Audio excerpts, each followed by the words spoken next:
Sedicom, ikigo ca Diocese nkuru ya Bujumbura co kumenyesha amakuru. Ese Kristo yomenyekana?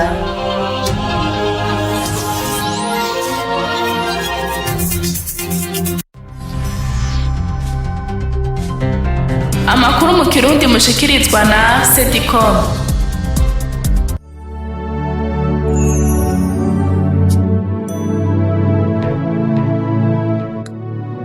Mbanje kubaramutsa mwese bakunzi ba Diocese nkuru ya Bujumbura, sangwe ikaze muri ano makuru yo kuva ku genekerezo rya kabiri gushika ku genekerezo ry'umunani ntwarante mutegurirwa n'ikigo ca Diocese nkuru ya Bujumbura cyo kumenyesha amakuru Sedicom, mukayakurikirana kuri wezi 3 akaburungu Archidiocese de Bujumbura kaburungu BI. Ano makuru akaba agizwe n'ingingo zikurikira: ndatangaje cese ingingo yuko ibiri muri iki gitabo ari byo byonyene birekuriwe kwitirirwa inama ya mbere y'umuryango wa Diocese nkuru ya Bujumbura. Uwo ni nyene icubahiro Musenyeri Gervase Bashimiye Ubusa, umwepiskopi wa Diocese nkuru ya Bujumbura, aho yatangaza icese ivyapfunditswe mu nama ya mbere y'umuryango wa Diocese nkuru ya Bujumbura. Tubafitiye amakuru y'inyigisho ayo mu gisata c'ingo n'imiryango, mu kanya idonido Audra de Kaze nije ngirande yabashikirize.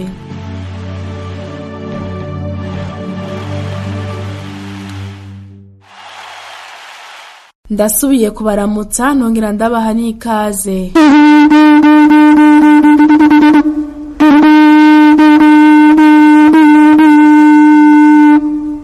Iyo ni impundu yo gukengurukira Imana kwisozerwa ry'inama y'umuryango wa Diocese, aho nyene icubahiro Musenyeri Gervase Bashimiye Ubusa yatangaza icese ingingo n'inyigisho zigize ivyo yashimye ko vyozigamwa nk'ivyamwa vy'iyo nama. Ni mu ntumbero y'uruhara rwa Ecclesia y'Ubujumbura mu gutanga intererano mu mugambi w'amahoro no gusubiza hamwe hagati ya bene Burundi. Ivyo birori vyabereye mu nkuka y'imisa yarongowe na nyene icubahiro Musenyeri Gervase Bashimiye Ubusa muri Paroisse Cathedrale Regina Mundi ku musi wa gatandatu igenekerezo ry'indwi ntwarante uyu mwaka. Nyene icubahiro Musenyeri Gervase yisunze ibisomwa vyamurikiye urwo rubanza mu siguro yatanze, yishimikije igisomwa ca mbere kivuga gusubiza hamwe kw'abavukanyi b'amahasa Ezawu na Yakobo bari baracanyemwo bivuye ku kugene Yakobo yari yarivye umuhezagiro wa Ezawu. Yaramenyesheje ibintu bitanu abarundi bafashijwe n'Imana bashobora kwigira ku ngendo ya Yakobo na Ezawu mu nzira yo gusubiza hamwe. Hari ivyo twigisha muri iyi ngendo ya Yakobo na Ezawu mu nzira yo gusubiza hamwe ngo turonka amahoro. Ica mbere tubona nuko ata mahoro ashoboka mu gutandukana, mu gushwana no mu gutandukana. Amahoro nyayo ari mu bumwe, ari mu gusubiza hamwe, mu gusangira. Ica kabiri tubona muri iri jambo ry'Imana ritubwiye ibya Ezawu na Yakobo nuko iyo abantu batandukanye baca batangura kwikekana, bibwira ko umwe agomba kugirira nabo uwundi, ari naho hava agatima kuko umwe wese aca arondera ingene yo kwitanga uwundi ngo amwikize. Ugomba guheza umwikeko, gerageza kuba hafi y'uwundi, muganire kandi bikenewe habe n'umuhuza. Ica gatatu hama habwirizwa ko umuntu agira intambwe ya mbere, kandi nk'uko tubibona uwahezagiwe ni wabwirijwe kugira iyo ntambwe ya mbere, ni ukuvuga uwibaza ko ari we mukuru. Intambwe ya mbere ikenewe ni uko ugenda ugana uwundi wicishije bugufi, kandi mu mutima wawe wamaze kwiyemeza ko ico uwo mutumvikana cose yogusaba uza kucumviriza neza, ukacakira neza, mukakiganira ko neza, bitavuga ko ucemera mugabo murakiganira ko neza, mugahuza ivyiyumviro ntihabura ikivamwo. Hari ica kane kiratomoye muri iri jambo ry'Imana ry'uyu munsi, mugabo gihambaye mu vyatumye gusubiza hamwe kw'aba bavukanyi Yakobo na Ezawu gukunda, nuko batarondeye kugira abo batakumwikomo ngo yoba ariyo nzira nziza yo gusubiza hamwe. Icanyuma mu nzira yo gusubiza hamwe no kurondera amahoro arama kirahambaye cane, ni ukwizigira Imana kuruta vyose, ariko bitavuga kuyitwaza icari gisanzwe kigutera ubwoba, kwizigira Imana muri vyose. Inyuma y'umwanya wo gusangira, nyen'icubahiro Musenyeri Gerevazi niho yatangaza icese vyapfunditswe mu nama y'umuryango, navyo bikaba biri mu mico ibiri: ingingo 16 z'ivyipfuzo vy'abanyenama hamwe n'ingingo n'inyigisho zashinzwe n'umwepiskopi afatiye kuri ivyo vyipfuzo. Ingingo 16 zafunditswe bwa vyipfuzo vy'abanyenama zikaba arizo zigize igihimba gikuru ca mbere c'iki gitabo c'amateka y'inama ya mbere umuryango wa Diocese nkuru ya Bujumbura. Ariko rero kugira ngo Ecclesia irangure ubwo butumwa bwo kunywanisha abantu nk'uko Yezu Kristo yabishatse, ishize amazinda kutitaye mu bitayiraba mugabo kandi itigize sindabibazwa, hari igihimba ca kabiri kiza kunganira ica mbere. Ni igihimba kigizwe n'ingingo zitomoye zafashwe n'umwungere kugira ngo ivyafunditswe mu gihimba ca mbere nk'ivyipfuzo biranguke neza. Muri ico gihimba hari ingingo zitatu za mbere zashinzwe buhimirize. Iya mbere ihimiriza zina mukristu w'umukatolika wese akuze gutunga igitabo ca Bibiliya nyeranda kugira ngo aze arayisoma azirikana ijambo ry'Imana ririmwo, kuko ari ryo soko umukristo avomamwo kunywana n'Imana no kunywana n'abandi. Bizofasha gutyo abakristo b'ukuri kwirinda kugendera ku nyigisho zitagira mvura mu vyerekeye amahoro no gusubiza hamwe. Umugwi wa kabiri w'ingingo z'igihimba ca kabiri werekeye ingingo zafashwe bwa mategeko. Muri uyo mugwi iza mbere zerekeye ishingwa ry'ibihe bidasanzwe bigenewe ubutumwa bwo gusubiza hamwe. Muri iyi nama y'umuryango wa Diocese nkuru, abanyenama baragarutse kenshi kandi mu buryo bwinshi ku ciyumviro c'uko umuntu yimbura ico yateye kandi ko Ecclesia yamye ari umurezi. Nico gituma bamaze kwihweza ko Ecclesia itanga intererano mu ndero y'amashure gushika gusa mu mashure yisumbuye, bakibuka ko amahoro ava no mu ndero itangwa. Abanyenama barifuje ko koboneka vuba kaminuza ya Ecclesia Katolika mu Burundi. Ingingo ya nyuma y'aya mateka y'inama y'umuryango wa Diocese ishingwa ry'umugwi ntegura kaminuza ya Ecclesia Katolika ku rwego rwa Diocese nkuru. Uyo mugwi uzoraba ibikenewe vyose kugira ngo Diocese nkuru ya Bujumbura iri ku mugwa mukuru wa za kaminuza ifashe Ecclesia yacu gushinga bidatevye iyo kaminuza y'akanovera k'amahoro n'igihugu kinyotewe. Inkoka y'imisi irangiye, nyen'icubahiro Musenyeri Gerevazi yarashikirije ko inyuma y'iryo tangazwa ry'ivyo bikorwa hazocakurikira ishigwa mu ngiro y'izo ngingo. Tumutege yompi. Nuguheza tukagenda mu migwi yose kugira ngo tumenyeshe igihugu c'Imana ibiba biri muri ico gitabo. Turaheza tukabibasomera, gahona cane tukabibasigurira. Ico ni ca mbere. Rero ari umugwi y'abasaseredoti, imigwi y'abihebeye Imana, imigwi y'abakristu barayike, turaheza tukagenda turaca mu migwi tugerageza kubibamenyesha kugira ngo bategere ivyo ari vyo. Intambwe ya kabiri icikurikira ni iyo kuraba rero ingene twoshira mu ngiro, cane novuga nk'inzego tuba twategekanijwe ko zoshingwa kugira ngo zishobore gushira mu ngiro ibiba vyapfunditswe nk'uko nabibabwiye mu gihimba ca mbere ca kiya gitabo. Mu majambo yashikirijwe, umunyamabanga w'intumwa ya Papa yaramenyesheje ko ico gitabo acakiriye kandi ko izo ngingo agiye kuzirungikira y'ubweranda Papa Francisco. Nawe userukira abakristu b'abalayike Deogracias Masabo yamenyesheje ko izo ngingo bazakiriye ko bagiye kuzigira gwabo. Kwebe nk'abakristu b'abalayike turemereye ko turi nyuma yanyu muri ico gikorwa muri ko murarangura muca mu makanda ya Yezu Kristo, igikorwa cyo kugerageza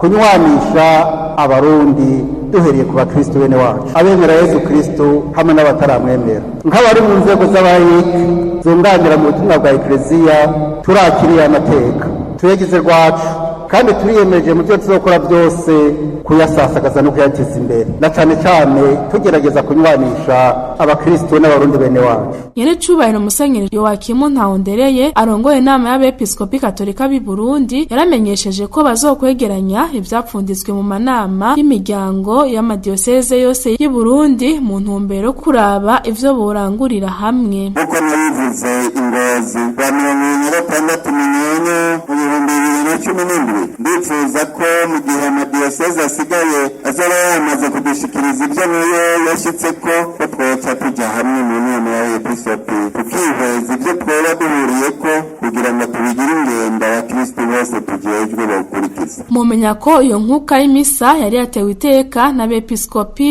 batari bake b'i Burundi, umunyamabanga w'intumwa ya Papa mu Burundi, ivyariho vy'abepiskopi b'i Burundi, abasaserdoti n'abihebeye Imana n'abakristo barayike harimwo abahoze ari abakuru b'igihugu c'u Burundi. Tuje mu gisata c'inyigisho, abakristo bahurikiye mu migwi irangurira ubutumwa muri Paroisse Mutima w'Ubwitonzi bari mu mafungo yo kwitegurira Pasika ku munsi wa 2 n'uwa 3 genekerezo rya 3 n'irya 4 Ntwarante. Ayo mafungo yararemeshejwe na Musenyeri Jean-Louis Nahimana, patiri mukuru wa Paroisse, ku civugo kigira kiti tumurikiwe na Mutima Mweranda tweke diocese nkuru umuryango wacu kandi tuba abaremesha amahoro. Bamwe mu bakristo baganiriye na Selecus Ndihokubwayo baramenyesheje ico izo nyigisho z'amafungo zabunguye mu buzima bwabo. Byukuri yadubaje kwimenya, twimenye kandi twitahuye yuko hari ivyo twaba tugira simbo niyo biva simbo nisho biva, ariko ubu nashoboye kwitahura kandi n'abandi bose bazitabiriye. Byukuri naje yuko Mose yagiye yumvisa hari bizomfasha bizodufasha yuko byukuri mu Kristo bwacu tumenya yuko ubukristo bwacu atari ibintu gusa byo mu isengero canke mu butumwa dukora, ariko no mu buzima bwacu hari yakure ryari twavutse gihe twatangwa ko twabayeho bifise uko vyaje, kandi dutezo gusoka muri twebwe nyene tukegera umukama tukakundira Mutima Mweranda kugira byukuri adufashe tubeho neza nk'abakristo. Izi nyigisho zigiye kudufasha gukomeza rwose ubukristo bwacu na cane cane twisunze Mutima Mweranda, kuko twatahuye rwose gusumbya uko twahora mbere ko Mutima Mweranda atasho dushobora gukora tutari kumwe nawe, byose bikorwa na Mutima Mweranda. Elvis Nkurunziza aserukiye umuryango katolika ushingiye muri kaminuza y'u Burundi ngo kubwiwe arabona ko izo nyigisho zizogirira akamaro abanyeshuri biga muri kaminuza y'u Burundi. Ari kuri mikro ya Selecus Ndihokubwayo. Nihweje ukuntu bazananye inyota idasanzwe muri izi nyigisho, nditeze ntakekeranya ko izi nyigisho zije guhindura ikintu kinini mu buzima bw'abanyeshuri katolika basengera muri no Paroisse Mutima w'Ubwitonzi bakaba biga muri kaminuza y'u Burundi. Tugerageje kuzumviriza mwumvise ko ari inyigisho zishika kure zifasha umuntu gukira, ni naco gituma rero ngira nti ugukira no gukura mu butumwa bwa Ecclesia ari vyiza cane kandi biheza bigashoboka kubera ko benshi bashoboye kuza kuzitaba. Tukiriye muri ico gisata nyene, abari mu gisata c'ingo n'imiryango bo muri Vikaria Mikaeli Mweranda na Gihosha bari mu mwiherero ku munsi w'Imana genekerezo rya 8 Ntwarante muri Paroisse Cathedrale Regina Mundi. Uwo mwiherero wari ushimikiye ku civugo kigira kiti tumurikiwe na Mutima Mweranda, mu miryango yacu twubake diocese nkuru umuryango wacu kandi tuba baremesha amahoro. Idonido na Eloge Niyongabo. Uwo mwiherero watangujwe n'igisabisho cyo kunina Hazimana isaha 2 n'igice z'igitondo bandaniza ku nyigisho yatanzwe na Patiri Pierre Nsengiyumva ari mu biro vya diocese nkuru ya Bujumbura bijejwe ubutumwa bw'ingo n'imiryango, akaba yashimikiye ku bintu bibiri ari byo kumurikirwa na Mutima Mweranda hamwe no kuba abaremesha amahoro. Bajeje ubwo butumwa bagahamagarirwa kurangwa n'ibikorwa byo kubaka diocese nkuru ya Bujumbura mu kurangura neza ubutumwa bwabo. Ikigira kabiri mu byashimikiwe ko ni kuba abaremesha amahoro, aho yabibukije ko amahoro adahari byose bica bihagarara, acabaha ibigize inkingi z'amahoro ari byo ukuri, uguhinduka, kurekuriranira, ubutungane no gusubiza hamwe. Acasozera abatumirira kwama bazirikana ku nyigisho iri mu gitabo c'inama y'umuryango wa diocese ivuga iti abari mu butumwa bw'ingo n'imiryango babwirizwa gufata iya mbere mu kuremesha no mu gukomeza amahoro mu gihugu c'u Burundi. Inyuma yaho twaciye twegera Patiri Pierre Nsengiyumva tumubaza ihangiro ry'uwo mwiherero, twongera tumubaza uko izindi ntara z'ubutumwa nazo baronka ako karyo. Cyo twifuza nuko abo twasangiye kino kiganiro boba muri iki gihe cikarema kababera igihe cyo guhinduka, kindi ikindi nuko hariho icivugo catunganijwe na diocese yacu kijanye no gukomeza ecclesia diocese yacu umuryango. Cyo twifuza rero nuko aba bavukanye bari mu butumwa bw'ingo n'imiryango bahereye ku gukomeza imiryango yabo baheza bakaba iryo tara ryaka aho babaye, hama babandanya batanga intererano yabo mu kubaka uwo muryango wa ecclesia. Tumaze iminsi tugendera amaparuwase yose tuja gukomeza ubwo butumwa bw'ingo n'imiryango. Ngaha i Bujumbura biroroshe kubera abantu ntibari kure cyane, ngaho tugiye ruguru iparuwasi imwe baca bahura ukwabo, baraheza rero bakabandanya babifashwamwo n'abasaseredoti babo. Nawe Geraldine asanzwe ari mu mugwi wigisha kurondoka hakoreshejwe uburyo kama muri paruwase Kamenge, yaratubwiye ico ubwo butumwa bumumariye n'ico amaze kumarira ecclesia. Byaramfashije kwitunganya mu rugo rwanje, biratuma tugira urukundo n'umugabo wanje, tukayaga tudahishanya, turashobora kurondoka neza nkuko tuvyifuza. Narafashije ingo nyinshi kandi ndamaze gusohora ingo nyinshi, maze imyaka 4 nkora ubwo butumwa bwo kwigisha. Uwo mwiherero hakaba harabayemwo akanya ko kuronswa isakramento ry'ikigongwe ku bavyifuza, baraheza baca basozerera ku nkuka ya misa. Mwamenya ko muri uwo mwiherero amwe mu baraho bafasha akanya barashinga intahe z'uko barangura ubwo butumwa, aho benshi bashima ko uretse ko bafasha abandi nabo bibafasha mu miryango yabo. Mu gisata c'ingo n'imiryango muri diocese nkuru ya Bujumbura, Eloge Niyongabo ku Kasediko. Arakoze Eloge Niyongabo. Kwigenekerezo rya 5 ntwarante muri Paroisse Regina Pacis yo mu bwibutsamana bw'igipolisi, Patiri Pierre Nsengiyumva ari mu gisata ca diocese nkuru ya Bujumbura kijejwe ingo n'imiryango, yaratanze inyigisho yerekeye ingene ubutumwa bw'ingo n'imiryango butunganijwe ku bapolisamo n'imiryango yabo n'abasivile basengera muri iyo paruwase. Janvier Sindayigaya arongoye igisata c'ingo n'imiryango muri iyo paruwase ko izo nyigisho zizobafasha cane mu mirimo yabo ya misi yose no mu miryango. Ari kuri mikro ya Sylvie Ndayikengurukiye. Turavye ko tubayeho mu bikorwa dukora, dusanga natwe dutunze imiryango. Izo nyigisho zidufasha cane mu kazi dukora nuko kuntu kwitaho umuryango wacu. Ivyo dutegura ni vyinshi cyane. Turategura kugira inyigisho ku bakristo bose, turategura no gutumira abapolisi ubwabo bonyene, tukabahamagara turavye ku buzima butandukanye, tukara umwanya borohereza kugira bibuke nabo nyene naho bitangira igihugu ko batokabagira n'umuryango wabo. None mwe bamutumiriye iki abakristo bariko barabumviriza? Turatumiye cyane nko mugihe twabatera kamo ko dusanzwe dusangiye paruwase ko bokwitaba cyane, turavye ku migwi yose, haba ku bana, ku bakuze no kububatse, eka turavye ko aho dukorera ubutumwa ku migwi itandukanye yose yuko bokwitaba, kuko izi nyigisho zirakenewe kuko vyose bibera mu muryango. Iyo umuryango hatunganye no mu gihugu haratungana.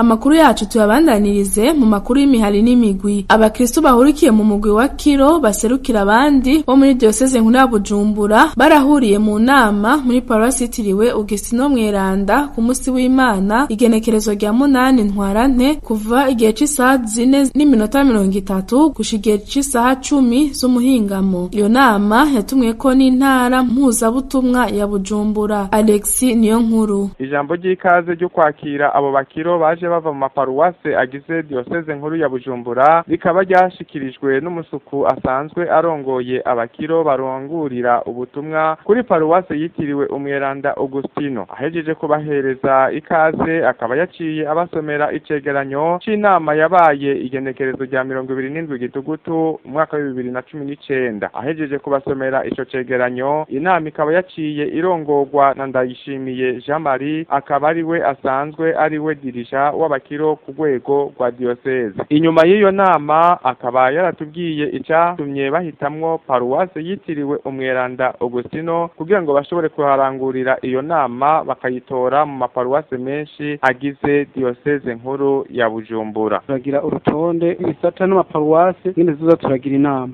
None rero ino munsi hari hashikiriwe paruwase Buyenzi, kandi turisunga no kuraba yuko aho tugirira inama haba hari ikibanza dushobora kugiriramo inama kubera haza abavuye mu bisata n'amaparuwase agize iyo ntara mpuzabutumwa. Tukaba twarashoboye kuganira n'abakiro bari muri iyo nama, baraheza baratubwira ivyo bashoboye kuhungukira n'ico bagiye gukora. Turaronkera ubumenyi cyane cyane mu bijanye n'imigambi yo kwiteza imbere mu muhari wa Kiro, aho umumo wese azogera ku rugero rushimishije mu vyo akora kugira ngo ashobore guteza imbere cyane cyane umuhari. Twese badutumirira mu kugira ingufu no gukora hamwe, twese tugashira hamwe hamwe ingufu zacu n'abahungu n'abakobwa dushoboye gukora ku migambi itandukanye dushobora kwiteza imbere cyane cyane mu buzima bwacu bwa misi yose. Alexis Niyonkuru, Paruwase Saint Augustin kubwa Sedicom. Arakoze Alexis Niyonkuru. Patiri Longe Ntiranyibagira umwibutsamana mu muhari wa Schoenstatt ku rwego rw'igihugu yaragendeye abari mu muhari wa Schoenstatt bo muri Paruwase Regina Pacis yo mu bwibutsamana bw'igipolisi mu ntumbero yo kuraba uko ubutumwa bw'aba Schoenstatt bwifashe muri iyo paruwase. Ku munsi w'Imana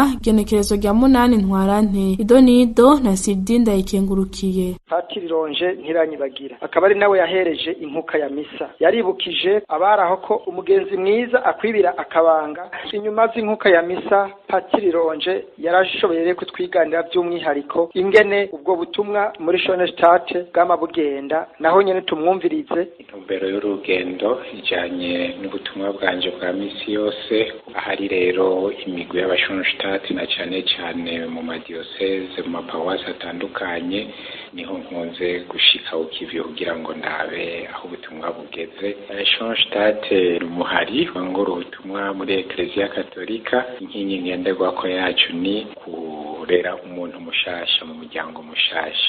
Schoenstatt ni uburyo bushasha bwo kumenyesha inkuru nziza muri ibi bihe tugezemwo, nico gituma hari vyinshi, hari inkingi, hari ingingo ngenderwako tugenda turisunga kugira ngo inkuru nziza ya Yezu Kristu inyengetere gusumba imitima yacu. Twarashoboye no kwegera umwe mu bari mu muhari wa Schoenstatt aho nyene muri paruwasi Mwamikazi w'amahoro mu gipolisi, nawe akaba ari Karenzo Claudine yahora arongoye uwo muhari muri paruwasi, nyene tumwumvirize. Twanezerewe cyane kubona umwibutsamana umuhari wa Schoenstatt ku rwego rw'igihugu no mu karere uno munsi yiyumviriye twebwe akaza kuturamutsa, agakemanyi yaje atuzaniye yakadupfundururiye, twakakiriye n'ugweze kandi katwubatse cyane gose, na cyane muri kino gihe sikarema turimwo. Mu bwibutsamana bw'igipolisi cy'u Burundi Ndayikengurukiye Siridi muri Sedicom. Dusoze hano makuru ku makuru y'imibano. Abakenyezi barangurira ubutumwa muri Paruwase Augustino Mweranda bari mwishira hamwe bitiriye John Heza rirangura ibikorwa vyo kuziganya no kuguranana, barahimbaje umunsi mpuzamakungu wahariwe umukenyezi ku munsi w'Imana igenekerezo ry'umunani Ntwarante. Idonido na Alexis Niyonkuru. Ibirori vy'uwo munsi bikaba vyatangujwe n'inkuka y'imisa. Inyuma y'inkuka y'imisa baca bahurira hamwe mu nyubako ya paruwase yagenewe imanza. Bakaba bari batumiye umupfasoni Marie Mike asanzwe afise ihinguriro rihingura umutobe Frito, aho yabahereje inyigisho yiwe, ikaba yarishimikiye mu kubashingira intahe ingene yashoboye gutanguza iryo hinguriro, mugabo agahomba mu nyuma agaheza akabandanya urugendo gushika aho uno munsi rigeze. Akaba yarabasavye iryo shirahamwe ryabo bitiriye Ejo ni Heza ko borikomeza mu guterera ku gihe no mu gihe bagurananye bagashobora kusubiza iyo ngurane hakiri kare kugira ngo rishobore gutera imbere. Tukaba twarayaze n'umupfasoni yakurikiranye iyo nyigisho, akaba yaratubwiye n'ingene yiyumva kubona yahimbaje uwo munsi mukuru. Uruhara dufite muri iryo terambere ry'igihugu, uruhara dufite mu terambere ry'umuryango wacu, rero turawuhimbaza cyane kandi no munsi turawunezerewe cyane kubona turi kumwe ngaho tuko turahimbaza. Cyo tumara nk'ishirahamwe John Heza twateguye bino birori kugira ngo natwe twiyibutse icyo tumaze nk'abakenyezi. Leta turayisaba yuko zirashigikira imigambi y'abakenyezi cyane cyane. Hari abafite amikoro make, hari n'abandi badashobora kuronka ahantu bashobora gusaba ideni, bakafasha nka kujya bazanye ibanki ifasha ugwaruka, bagashiraho ni banki ifashe abakenyezi kugira ngo natwe aho turi tubashe iju ryacu gushika kure, cyangwa umugambi muto twaba dufite ko tworonka dushobora gusaba imfashanyo kugira ngo natwe twiteze imbere. Niyo nkuru Alexis, Paruwase Saint Augustin kubwa Sedicom. Amakuru twabateguriye akaba ari ngaha arangiriye. Nkashimira mwebwe mwese mafasha kanya ko kuyatega abiri, nkashimira abagenzi baje bafashe kuyatororokanya. Udwate kaze ntwe ariko arabashikiriza, nkabipfuriza kuroranirwa mu byanyu byose.